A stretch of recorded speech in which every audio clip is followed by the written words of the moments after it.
भारत चीन के गर्म माहौल के बीच रूस के राष्ट्रपति पुतिन ने जो बयान दिया उसके बाद पूरी दुनिया में हड़कंप मच गया है।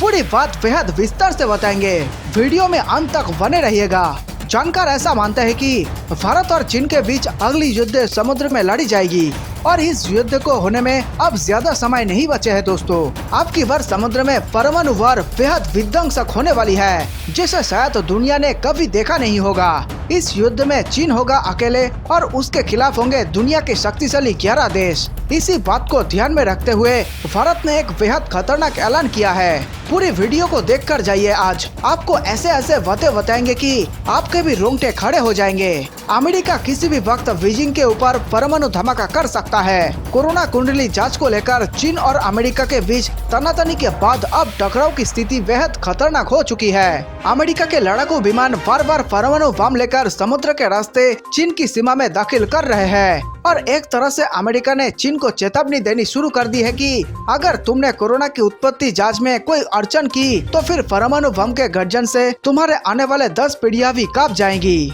अमेरिका के पूर्व राष्ट्रपति डोनाल्ड ट्रंप एक बार फिर से अपनी सेना और सरकार को उकसा रहे हैं ताकि चीन को एक तीखा सबक सिखाया जाए, क्योंकि अगर अमेरिकी वर्तमान राष्ट्रपति ऐसा नहीं करते हैं तो एक बार फिर से ट्रंप को सरकार में आना पड़ेगा। उसके बाद तो चीन को जमीन के भीतर गाड़ दिया जाएगा और इसी कारण पूरे भारत में खलबली मची हुई है। इसी कारण जो बाइडेन ने अपने वायुसेना को खतरनाक आदेश दे दिया है कि अगर कोरोना जांच के वक्त चीन ने कोई चालाकी की तो उसके चित्र उड़ा दिया जाए। तभी आपने देखा होगा कि अमेरिका लड़ाकू विमान बार बार साउथ चाइना सी के ऊपर गर्जन कर रही है, जिसकी आवाज सुनकर आम चीनी नागरिक सुरंगों में छिपने भी शुरू कर दिए हैं, क्योंकि चीन के लोगों को पता है कि उनके तानाशाह जिनपिंग ने खूनी वायरस बनाकर पूरी दुनिया के सामने एक भयंकर स्थिति पैदा कर दी है। चीन में जबरदस्त तनाव का स्थिति पैदा हो चुकी है और यही समय है कि भारत अपना खोया हुआ अक्साई चीन वापस ले ले। और जानकार बताते हैं कि अगर भारत को अक्साई चीन वापस चाहिए तो उसके लिए भारतीय जल सेना को खतरनाक परमाणु पनडुब्बियों से लैस करना होगा, क्योंकि युद्ध के समय भारत को सबसे बड़ी चुनौती समुद्र की तरफ से हो सकती है। अगर हमने समुद्र वाले मोर्चे को संभाल लिया तो फिर अक्साई चीन हमारा। आगे बढ़ने से पहले इस वीडियो को लाइक करें तथा इस चैनल को सब्सक्राइब जरूर करें। भारत ने चीन को समुद्र में उखाड़ने के लिए पूरी प्लानिंग कर ली है। भारत की जल सेना चीनियों को मुंहतोड़ जवाब देने के लिए हर पल तैयार ही नहीं बल्कि पूरी ताकत के साथ आक्रामक मूड में है। भारतीय नौसेना की ताकत बढ़ाने के लिए शुक्रवार को रक्षा मंत्रालय ने एक बड़ा फैसला लिया है। रक्षा मंत्रालय ने प्रोजेक्ट 75 इंडिया के तहत 6 सबमरीन के निर्माण की मंजूरी दे दी है। काफी लंबे वक्त से यह प्रोजेक्ट अटका हुआ था, जिसे अब पूरा किया जाएगा। रक्षा मंत्री राजनाथ सिंह के अगुवाई में हुई बैठक में 50,000 करोड़ रुपए के इस प्रोजेक्ट को मंजूरी दी गई है। इस प्रोजेक्ट को स्वदेशी कंपनी मझगांव डॉक्स लिमिटेड और L&T को सौंपा गया है। इस प्रोजेक्ट के लिए ये दोनों कंपनियां किसी एक विदेशी शिपयार्ड के साथ मिलकर पूरे प्रोजेक्ट की जानकारी सौंपेंगी और बिड लगाएंगे। क्या है प्रोजेक्ट 75I? समुद्री इलाके में अपनी ताकत को बढ़ाने के लिए भारतीय नेवी ने इस प्रोजेक्ट की शुरुआत की है। इसके अंतर्गत 6 बड़ी सबमरीन बनाई जानी है जो डीजल इलेक्ट्रिक बेस्ड होगी। इनका साइज मौजूदा स्कॉर्पियन क्लास सबमरीन से 50% तक बड़ा होगा। भारतीय नेवी द्वारा सबमरीन को लेकर जो डिमांड्स रखी गई है उसमें वे हैवी ड्यूटी फायर पावर की सुविधा चाहती है, ताकि एंटी शिप क्रूज मिसाइल के साथ साथ बड़ा लैंड अटैक क्रूज मिसाइल को भी तैनात किया जा सके। इसके अलावा नेवी की मांग है कि सबमरीन 18 हैवीवेट टॉर्पीडो को ले जाने लायक क्षमता रखती हो। बता दें कि भारतीय नेवी के पास करीब 140 सबमरीन और सरफेस वारशिप है। वही अगर पाकिस्तानी नेवी से तुलना करें तो उनके पास सिर्फ 20 ही है। लेकिन भारत का मुकाबला सिर्फ पाकिस्तान ही नहीं बल्कि चीन से है, जो लगातार हिंद महासागर में अपनी पेट बढ़ाने की कोशिश कर रहा है। इसी कारण है कि अब अरब सागर से लेकर श्रीलंका से सटे समुद्र तक भारत ने अपनी नजर गड़ा ली है।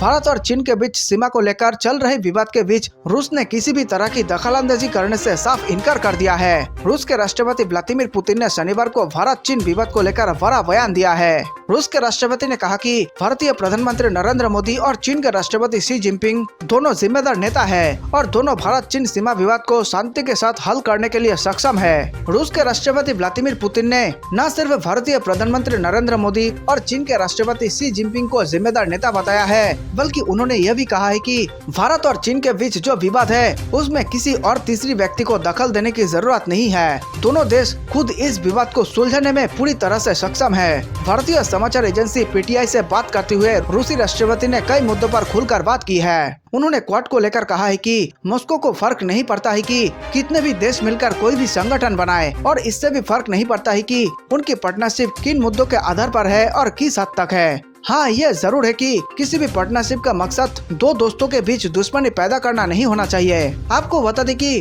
क्वाड का निर्माण भारत, अमेरिका, ऑस्ट्रेलिया और जापान ने मिलकर किया है और इसका मकसद आर्थिक प्रगति के साथ साथ हिंद प्रशांत क्षेत्र में शांति कायम करना है। पीटीआई ने रूसी राष्ट्रपति व्लादिमीर पुतिन से सवाल पूछा कि क्या क्वाड को मॉस्को किस तरह से देखता है, क्योंकि चीन इस ग्रुप को बीजिंग के खिलाफ बताता है। वही चीन और रूस के संबंध से भारत पर क्या असर पड़ सकता है। इस सवाल के जवाब पर रूसी राष्ट्रपति ने कहा कि हर देश किसी समूह का निर्माण करने के लिए स्वतंत्र है। रूसी राष्ट्रपति पुतिन ने इस सवाल का जवाब देते हुए कहा कि हाँ, मैं जानता हूँ कि भारत और चीन संबंधों में कुछ मुद्दों को लेकर विवाद है, लेकिन मैं ये भी मानता हूँ कि पड़ोसी देशों के बीच कई मुद्दों पर काफी ज्यादा विवाद होता रहता है। लेकिन मैं दोनों देशों के अध्यक्ष भारतीय प्रधानमंत्री नरेंद्र मोदी और चीन के राष्ट्रपति शी जिनपिंग के एटीट्यूड को जानता हूँ। ये दोनों नेता काफी जिम्मेदार है और दोनों नेता एक दूसरे का बहुत सम्मान करते हैं, और मैं मानता हूँ कि दोनों नेता हमेशा किसी न किसी निर्णय पर जरूर पहुँच जाएंगे। इसके साथ ही रूसी राष्ट्रपति ने जोर देकर कहा कि लेकिन ये बहुत ज्यादा जरूरी है कि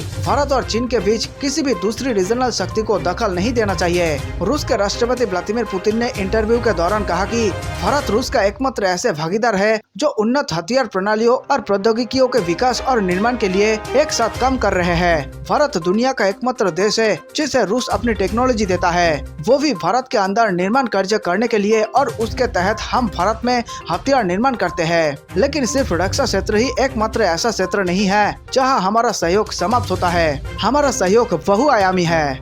तो वही भारत का सामना करने चीन ने बनाया एयरफोर्स प्लान। सीमा के पास तैयार कर रहा नया एयरपोर्ट। भारतीय वायुसेना से मुकाबला करने के लिए अब चीनी वायुसेना नया प्लान बना रही है। इंटेल रिपोर्ट के मुताबिक चीन तिब्बत में 3 नए एयरपोर्ट तैयार कर रहा है जो कि भारतीय सीमा के बेहद करीब है। वही चीन की वायुसेना अपने पुराने फाइटर विमानों को उत्पन्न फाइटरों से बदलना शुरू कर चुकी है। यह जेट भारतीय सीमा से लगते चीन के वेस्टर्न थिएटर कमांड की एयर ब्रिगेड का हिस्सा है। भारत और चीन के बीच लद्दाख में जारी विवाद को 1 साल हो गया। इस दौरान भारतीय सेना ने जिस तरह से चीन को अपनी ताकत की एहसास कराया, उससे चीन की चिंता बढ़ गई है। लिहाजा चीन ने खुद को मजबूत करने के लिए भारत से लगी तिब्बत ऑटोनोमस रीजन में सैन्य ताकत में इजाफा करना शुरू कर दिया है। इसमें भी चीन ने एयरफोर्स को प्राथमिकता दी है। चीन तिब्बत में मौजूद अपनी एयर बेस में नए एयरक्राफ्ट हैंगर और रनवे को बनाने में लगा हुआ है। खुफिया रिपोर्ट में इस बात का खुलासा हुआ है कि चीन तिब्बत ऑटोनोमस रीजन में 3 नए एयरपोर्ट तैयार कर रहा है जो कि भारतीय सीमा के बेहद करीब है। कहने को तो चीन अपनी यातायात को सहूलियत के लिए इन एयरपोर्ट का निर्माण कर रहा है, लेकिन इनके पीछे चीन की नई चाल छिपी है। इन एयरपोर्ट का इस्तेमाल चीन अपने फाइटर एयर ऑपरेशन के लिए करने वाला है, जहां से चीन भारत के खिलाफ एयर ऑपरेशन को अंजाम दे सकता है।